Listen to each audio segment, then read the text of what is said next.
கிறிஸ்துவுக்குள் மிகவும் பிரியமான தேவனுடைய பிள்ளைகளே, இந்த நாட்களிலும் நம்முடைய வாழ்க்கையில அநேக விதமான காரியங்களை நிமித்தமாய் ஒரு சிறையிருப்பில் நாம் இருப்பது போல நாம் காணப்படுகிறோம்.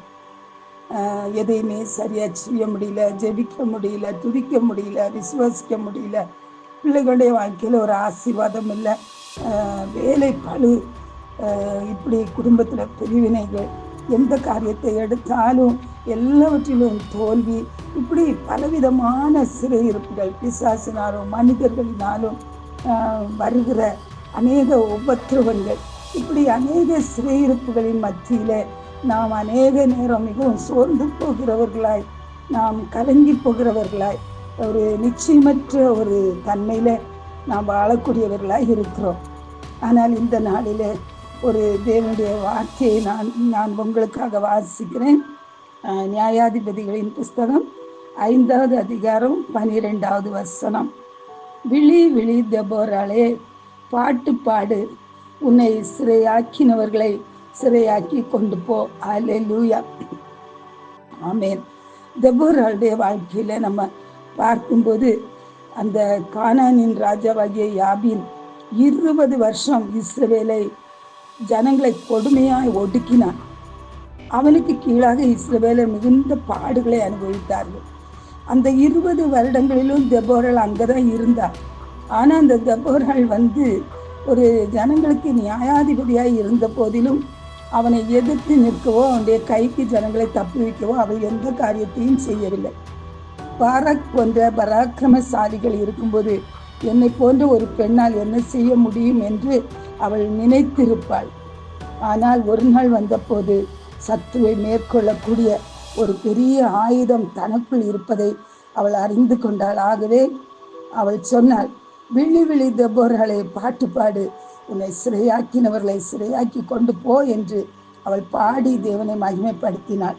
பாராக்கையும் எழும்பும்படி அவனையும் ஏவினாள்.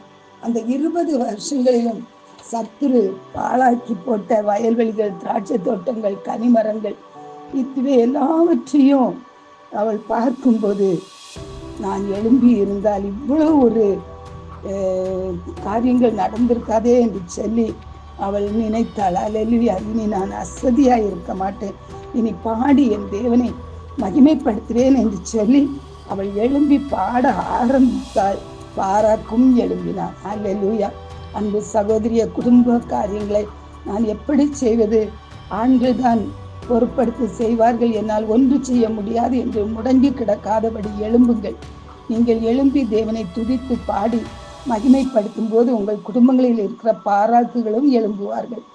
யாராலும் எதிர்கொள்ள முடியாத சிசேரா போன்ற சாத்தான் வல்லமைகள் முறிந்து போவதை காண்பீர்கள். அது மட்டுமல்ல, நீங்கள் தேவனை பாடி மகிமைப்படுத்தும் போது உங்களை அடிமைப்படுத்தி கொடுமைப்படுத்துகிற சிசேரா போன்ற சாத்தானுடைய வல்லமைகளோடு கூட நட்சத்திரங்களும் தங்கள் அயனங்களிலிருந்து யுத்தம் பண்ணும். ஆம், தேவன் உங்களுக்காக யுத்தம் பண்ணுவார். உங்களுடைய சத்துருக்களை நீங்கள் ஆளுகை செய்யும்படி அவர்களை உங்கள் கால்களின் கீழ் ஒப்பு கொடுப்பார். யார் உங்களுக்கு விரோதமாக எழும்பி உங்களை அடிமைப்படுத்துகிறார்களோ, ஆளுகை செய்கிறார்களோ, உங்களை சிறைப்படுத்தி வைத்திருக்கிறார்களோ, அந்த சிறையிருப்பை எல்லாம் தேவன் உங்களுடைய கால்களுக்களாக, அவர்களை உங்கள் கால்களுக்களாக கொண்டு வந்து அந்த சிறையிருப்பிலிருந்து உங்களை தேவன் விடுவிப்பார். உங்களை கொடுமையாய் ஒடுக்குகிற சாத்தானின் வல்லமை எது? வியாதியா, பயமா, பிரிவினைகளா, நஷ்டங்களா, தனிமையா, பிள்ளைகளுடைய வாழ்க்கையில் இருக்கிற தடைகளா, போராட்டங்களா, கடன் பிரச்சனைகளா, எதுவாக இருந்தாலும் நீங்கள் தேவனை பாடி மகிமைப்படுத்தும் போது அவைகளெல்லாம் ஒன்றும் இல்லாமல் போகும். அல்லேலூயா. பரலோக தகப்பனே, உமக்கு ஸ்தோத்திரம் அப்பா.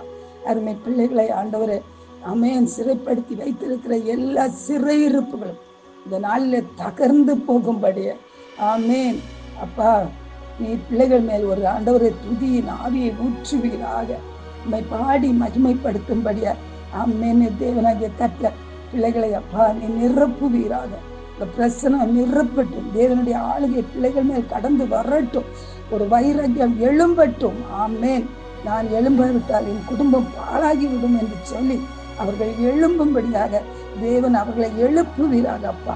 உடைய பிரசனத்துக்குள்ள உடைய ஆளுகைக்குள்ள ஒப்பு கொடுத்து ஜெபிக்கிறேன் இயேசுவின் நாமத்தில் ஆமென்.